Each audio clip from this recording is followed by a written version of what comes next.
Are you looking for something? You can see I got a bunch of new books I gotta put in. You looking for anything specific? No? Okay, that's fine. I mean, right now nothing's happening, so if you want, you could look through these together.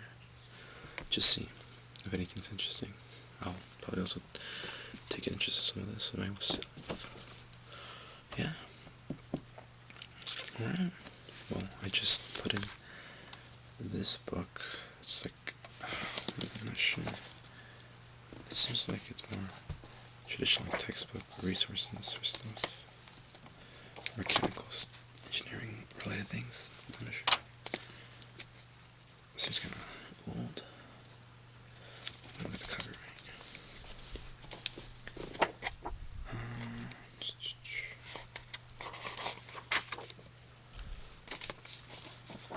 I don't know. Well, there's this. Let's see what else we got here. There's one in Spanish. It's La Ciudad y los Perros. La Ciudad y los Perros. The City and the Dogs. By Mario Vargas Llosa. I don't know. It's got a bunch of words in the back. You can see them here. I think I've heard about this book before. It's a pretty famous Spanish book.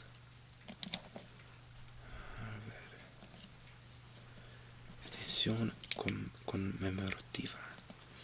Real Academia Española, Asociación de Academias de la Lengua Española.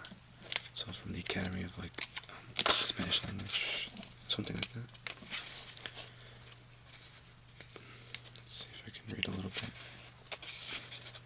It seems like it's a little bit.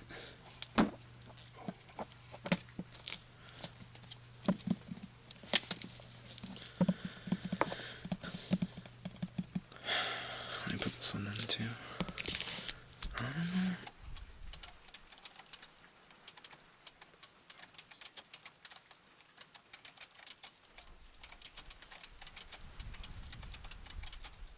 I'll do the rest later. I don't have to put everything in now. So I gotta review it. What else we got here? Aerospace engineering. Fundamentals. Let's go there. This idea must die. Scientific theories that are blocking progress. Sounds kind of interesting. Few truly new ideas are developed without first abandoning old ones. In the past, discoveries often had to wait for the rise of the next generation to see questions in a new light, and let go of old truisms. Today, in a world that is defined by rapid rate of change, staying on the cutting edge has much to do with shedding outdated notions as adopting new ones. In this spirit, John Brockman, publisher of the online salon Edge.org, the world's smartest website by The Guardian, asked 175 of the world's most influential scientists, economists, artists, and philosophers what scientific idea is ready for retirement. This is kind of cool.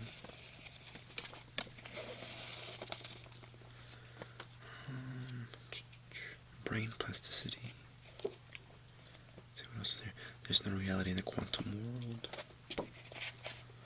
Nature versus nurture. Instinct and innate. Left and right brain. I know about the left. You've heard about that already? That's kind of like really outdated kind of stuff.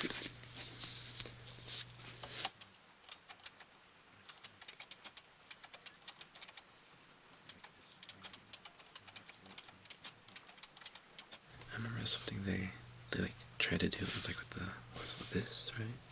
Like that would determine if you're left or right brain dominated in middle school. But it's like, come on, that's not really gonna matter. Come on, man. Come on.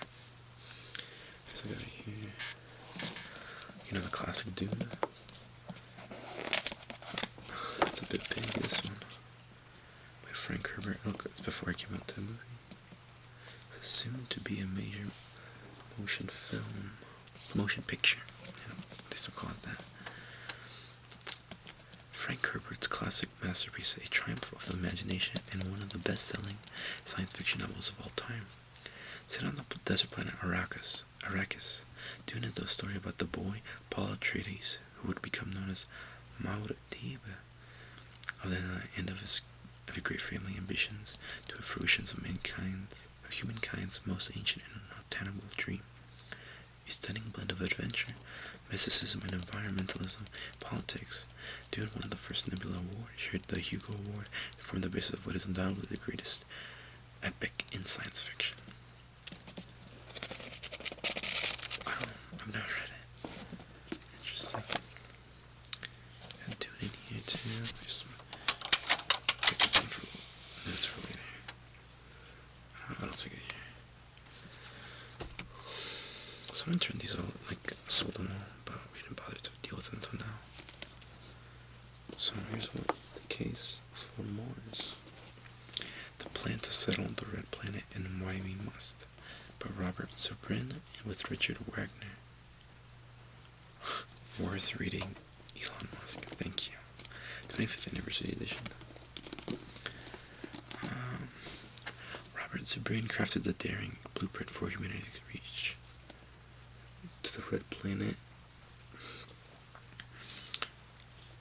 25 years ago when he first published The Case for Mars. Now in an era where the American space program and private companies like SpaceX are racing to send astronauts there before the day gets out, he looks to the future once more. In the grand tradition of successful explorers, Zubrin calls for an travel light and live off the land approach to the Martian settlement. He explains how scientists can use present-day technology to send humans to Mars, produce fuel and oxygen on the planet to service with its own natural resources, build bases and communities, and one day terraform or alter the atmosphere of the planet in order to pave the way for sustainable life. As the day humans set foot on the red planet draws ever nearer, Zubrin lays out a comprehensive plan to build life on a new planet, a new world. I mean, yeah, I watched The Martian, so I already know what's possible up there, man. Let's see. It's just kind of technical right here.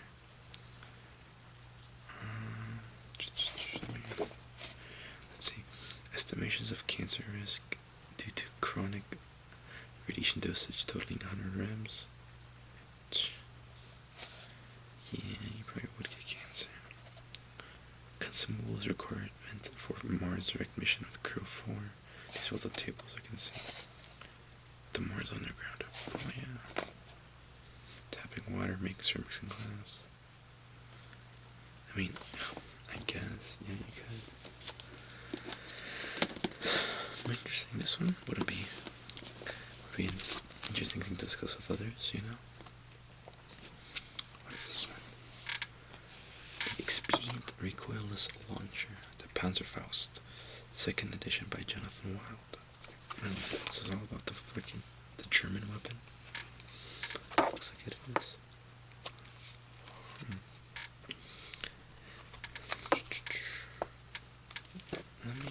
I forgot to write the last one. Oops.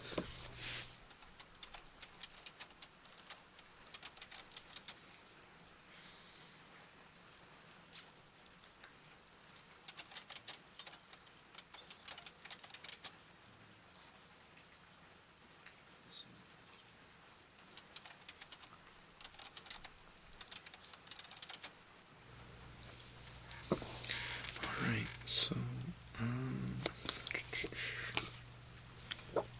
let's read the back. Oh, that's a lot. It's like 3 paragraphs. Let's just read the first paragraph. As with many advancements in the military technology, the recoilless launcher stands out in importance and effectiveness. Its introduction onto the battlefield changes the dynamics of mechanized and infantry warfare for decades to come. The recoilless launcher is a weapon system used to propel a high-explosive warhead with the capability to penetrate heavily armored vehicles. It first gained widespread use during World War II, enabling infantry units to effectively combat tanks and armored vehicles. Let's see. I got pictures. Principles of recoilless rifle, Chapter 3. History, the RPG 2. Panzerfaust, 60-30. Manual of Arms. Wait, what? Stock unit. What? Grip unit. Optics. Launcher modernization. I didn't think they still use this. 3D printed epic pieces, warhead design, stuff like that. So it's like all really in-depth technical stuff. It's kind of cool. If you're into that, it might be worth a read.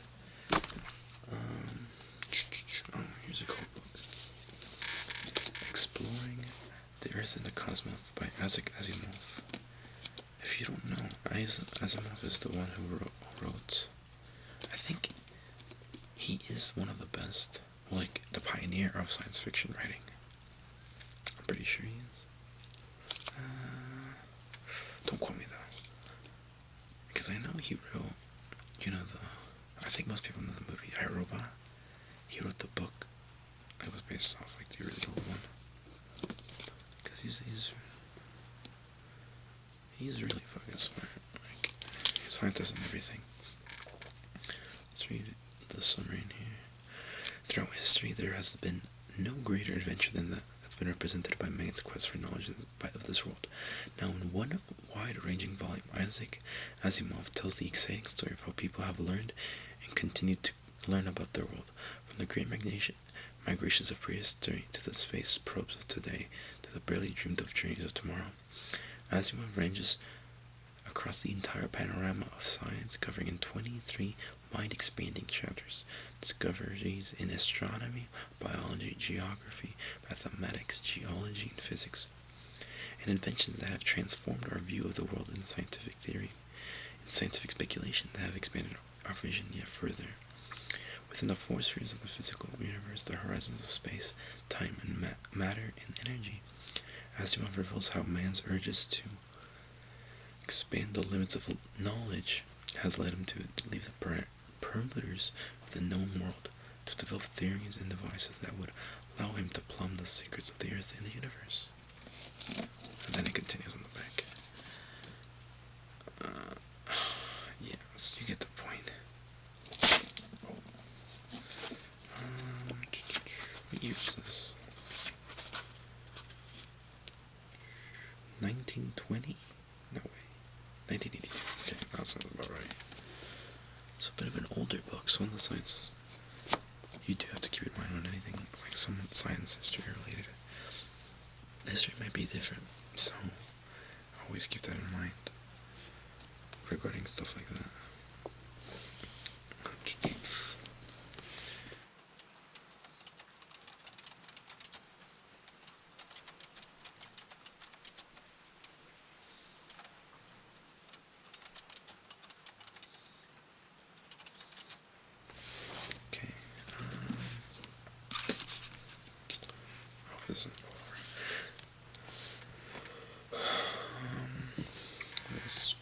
What else do we have in here? Che Guerrilla, the Guerrilla Warfare, introduction by Mark Becker. He was a guerrilla fighter, I believe. I remember Che Guerrilla. There's no... Wait, there is... Oops. So, this is a quote. Okay. The indispensable book includes 3 of Che Guevara's most influential essays describing his tactical philosophy of fighting a guerrilla war in Latin America. Guerrilla warfare is written in 1960, outlines Guerrilla's doctrine for fighting, for guerrilla fighters, especially against Caribbean-style dictatorships, and guerrilla warfare, a method, 1963, and Messages of Tricontinentals, 1967. Guevara's modify some of his earlier tenets. These latter 2 works move away from his earlier dogmatism, suggesting that Marxist revolution was possible even in a purportedly democratic regime. All 3 essays reflect his deeply held beliefs that a small rural-based guerrilla army could trigger a revolution. And the introductions by Mark Becker, the author of Maria de Guerre and Latin American Marxist theories. interesting. So, writing of guerrilla fighter who turned to like, what was it, like Marxism, socialism? I don't really know too much about that. So yeah, interesting principles for that kind of field. Like, I don't know. Unless you're gonna be a guerrilla fighter anytime soon. I'm not sure if everybody's interested. Wait, it's American Sniper. You know, all the smaller copies. Pretty sure these ones sell on the military bases. Oh yeah, look, it's got the other pictures. This one is like a little iffy. Because I'm pretty sure a lot of the stuff, there's been like recently shown that Chris Kyle kind of lied about or exaggerated a lot of stuff he said.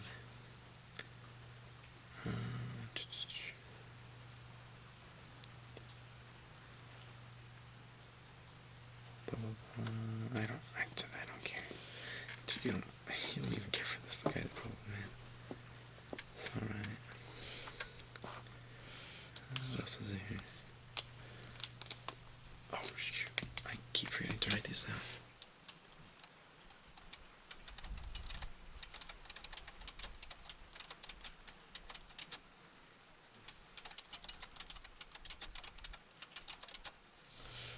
What else do we have here? What's in a little paper, like a plastic thing? Protector. Ryan Cornelius, The Longest Day. June 6th, 1944. I think this was the invasion of D-Day. For the forces of the Allies, this would be their ultimate day of truth, when the mightiest invasion fleet in all of history launches attack on the vaunted defenses of the Hitler's fortress Europe.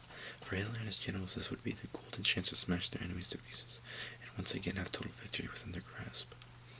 For both sides, for those who fought on the beaches and those who actually waited the news at home, this would be the longest day. That's cool. That sounds really nice. Interesting. And then, what else here? More military fucking shit. Lone Survivor. I think this one's good. This is so long. So yeah, this is the one about the U.S. Navy SEALs who had to like fight out of a ditch, not a ditch, like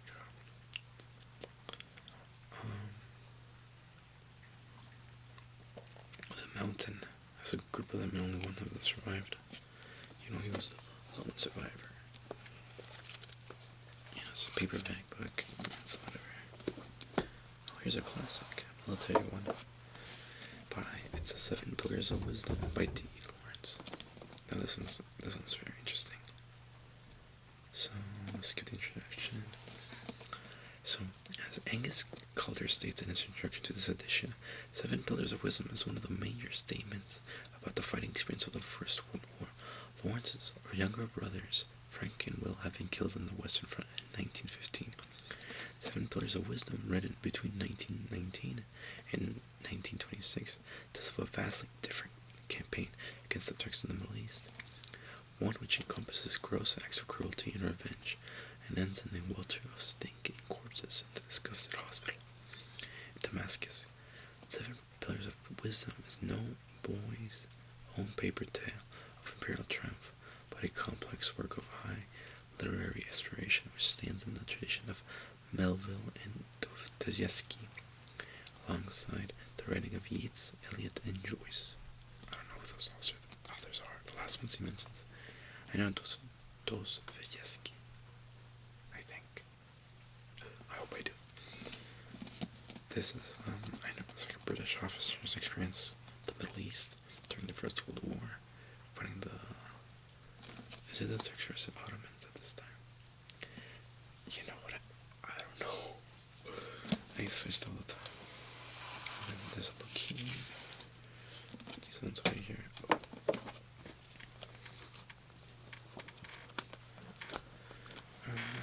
So this is.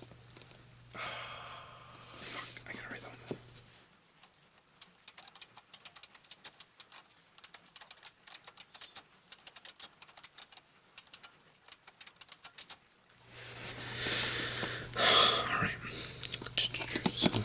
This one is Lieutenant Colonel Dave Grossman's On Killing. I think the book is just called On Killing.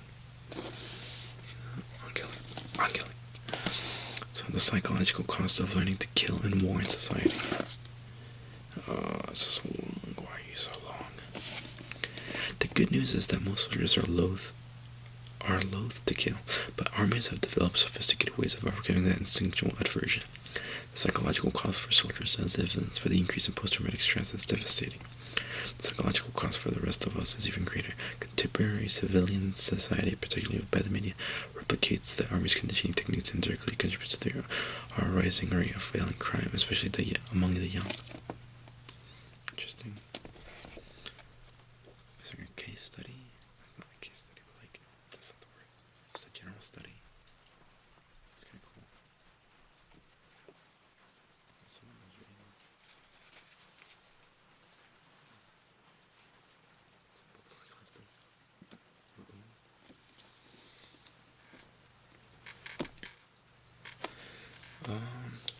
Let's go over a few more books. I'm sure you're busy. You got places to be. So let's look this up. Oh, there's manga.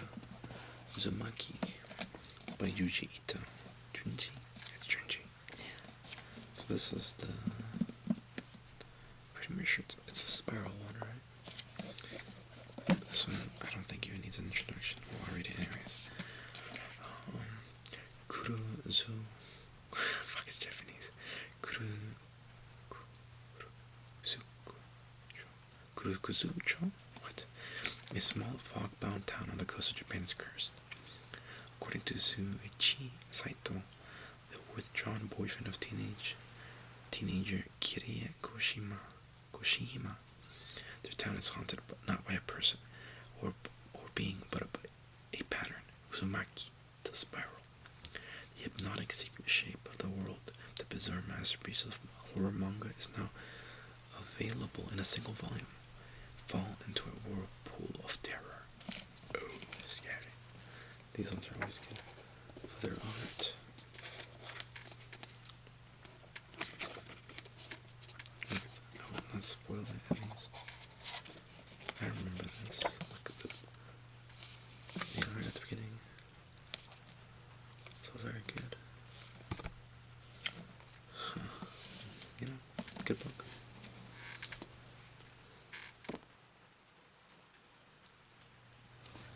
Here's a dictionary of architecture and landscape architecture. What is this?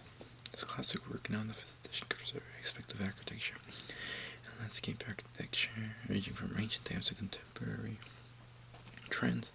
It also does a truly international perspective with entries on countries as diverse as Russia, Brazil, and Tibet. Oh, wait. It's literally just a dictionary with like architecture stuff. That's interesting. I guess if, you work in architecture or study it, I guess. Cool, I guess.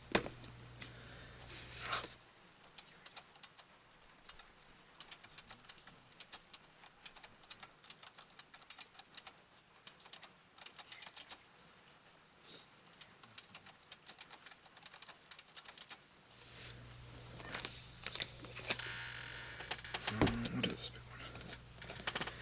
Do No Matarás by Julia Navarro. You wouldn't kill. Whoa. What's this about? Let's go in Spanish. Fuck. Fernando Joven. Wait, no, that's the guy. Wait, no, it is. Fernando Joven, editor, hijo de un republicano represilado, decidió huir de una España abatida por la guerra civil junto a sus amigos Catalina y Eulogio. What? Like, these are like Spain words. I don't know Spanish. Una historia absorbente que no habla sobre la culpa, la venganza, el peso de la conciencia y los fantasmas que nos persiguen y que condicionan nuestras decisiones. So, Fernando, a young editor's son, a young editor, is son to the Republican,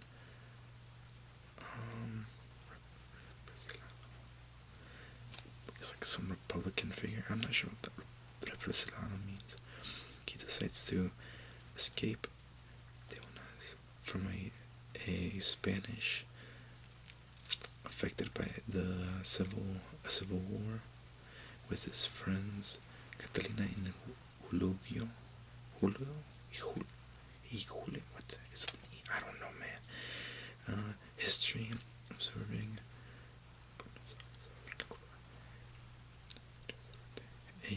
history that talks to us about the fault, the vengeance, and the way of one's consciousness and the ghosts that persist.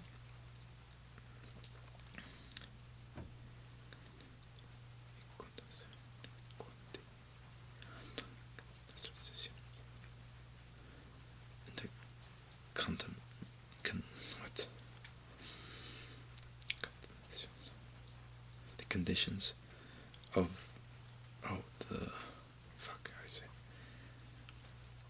it's like in the fault for your decisions, something of that sort.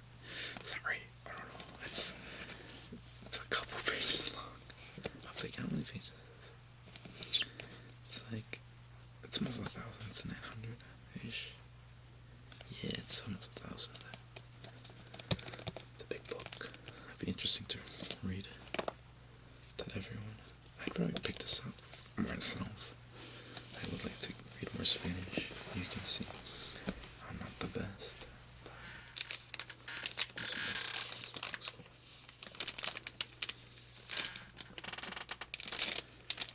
Let's put this back here. Alright. So this is Ryoma, Life of the Renaissance Samurai by Romelius Hillsborg. Protective cover, so I don't mess up. Alright, so let's read this. It's a biography slash history book, seems like. 1999, looks like it costs $75. Probably can't see from where you are. I'll hand it to you in a bit. The founder of Japan's first modern corporation was a swaggering swordsman who practiced Smith & Wesson, an outlaw who led a band of stalwart samurais to overthrow the shogun and the most colorful figure in Japanese history. His name was Ryoma, which is the title of the first literary biography of this truly Renaissance man to appear in the English language.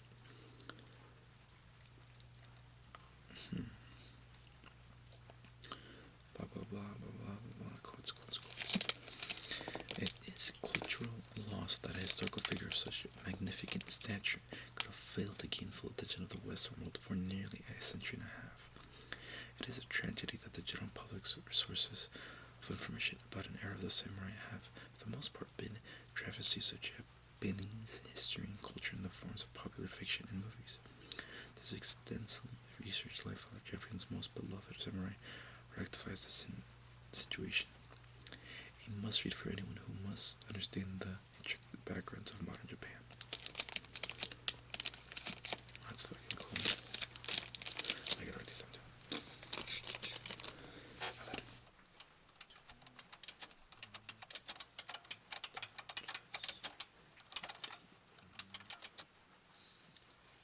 What else we got here? Chinese language reading book. I don't know much you can say about that. It's using like stories, I guess. Let's see. Okay. Oh yeah, let's go like the vision and then the picture.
younger people.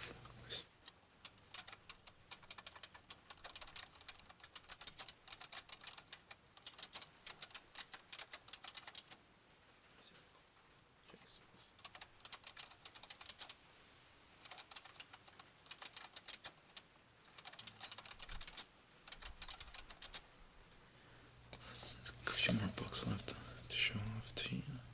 The Book of the Five Rings. Oh, a classic text. Wait, did you get that? A classic text on the Japanese way of the sword. The Book of the Five Rings is one of the most insightful texts of the subtle arts of confrontation, and victory to emerge from Asian culture. Written not only for martial artists, but for anyone who wants to apply the timeless principles of this text to their life. The book analyzes the process of struggle and mastery over conflict and analyzes every level of human interaction. The Book of the Five Rings was composed in 1843 by the famed duelist and undefeated samurai Miyamoto Musashi. Thomas Clary's translation is immediately accessible with an introduction that presents the spiritual background of the warrior tradition. Along with the Musashi text, Clary translates here and another important Japanese classic literature and strategy, the Book of Family Traditions on the Art of War by Yagyu Munenori, which highlights the ethical and spiritual insights of Taoism and Zen as they apply in the way of the warrior. I guess that really explains it. Like traditional combat principles that apply to day-to-day life. Here's another one, The Art of War. This one, it's gonna, if you can get this online, so unless you really want a paper copy, you can just look it up online if you really want to read it. But this is cool.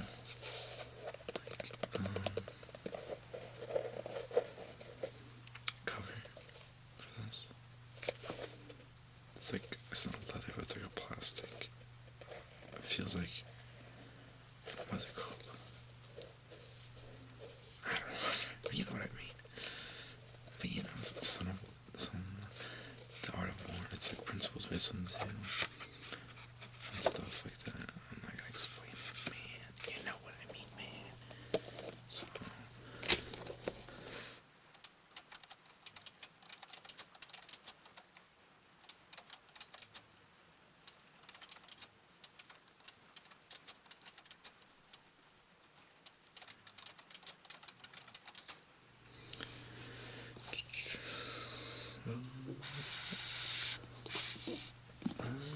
science, yeah, mathematics, physics, chemistry, biology, and astronomy for all. This is a collection of info.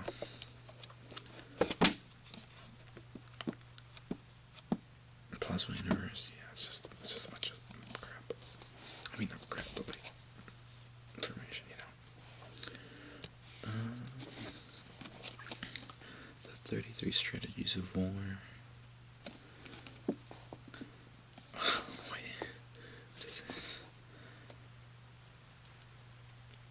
From the bloody battles of history, strategies for winning the subtle social game of everyday life. So it's more like military, or like strategical shit that you can apply to your day-to-day stuff. Which is, I guess, not bad, but it's like, I don't know. You have to read that kind of stuff and then understand for yourself. Like,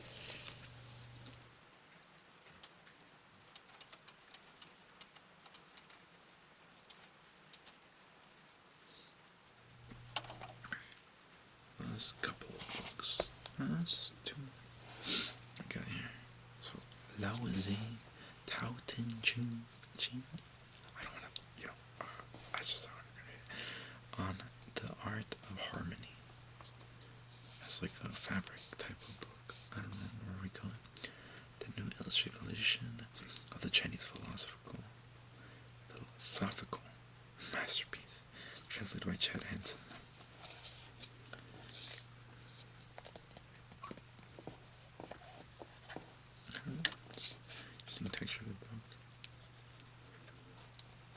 Let's open this. Wow. It's got pictures. Oh, it's just like short proverbs of stuff. Let me read one. 7. The self-focus. The sky is old and the earth is enduring. The reason the cosmos can survive and endure is that it avoids self-creation. Hence, they can be old and enduring. Using this, sages, in putting their being last, their being comes first, and treating their being as outside. Their being exists. Is this not their liking self-focus, so they can give their self-focus form? I don't know. I have no clue. Like, I don't know what that's supposed to mean.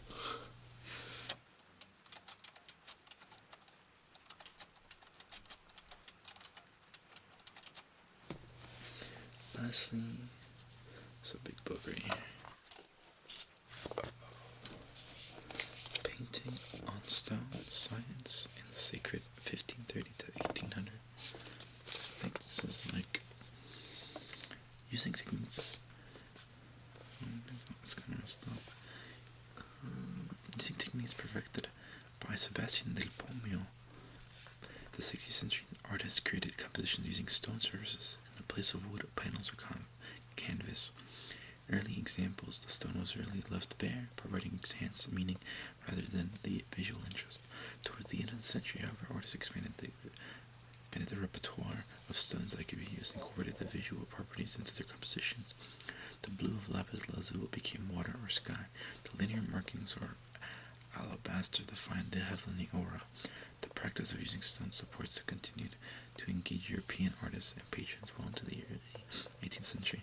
Painting on stone, Science in the Sacred, 1530 to 1800s, reveals the beauty of these works, examines the complexity of their using materials such as marble, alabaster, lapis lazuli, and amethyst, written by with more examples. Painting on stone, the most significant reference of this little study practice. That's an interesting. See if I can open this without being too. Let's find something interesting here. Oh, she's naked. I don't know if you can see that right now. Oh, this looks cool. Look at this. You see that? You see that? Well, you saw it. But you saw, like, the ring. Like this. Like, this is all the stone using as the lighting. And look, it's being used as the background to depict what is happening here. Groveling. Oh, this is when I think this is the scene of Jesus. I forgot. When the people come following the star to meet him. And he's like, it depicts the heavens with like the stone's properties, right? Stuff like that. I might take this home. Oh, I can't. I don't care. I don't know if you want to see that, but look at the blue here. Depict the sky, or I think it's meant to be a waterfall. And the dirty lapis used to like the murky water. So this is probably painted directly onto this lapis piece. Like, it's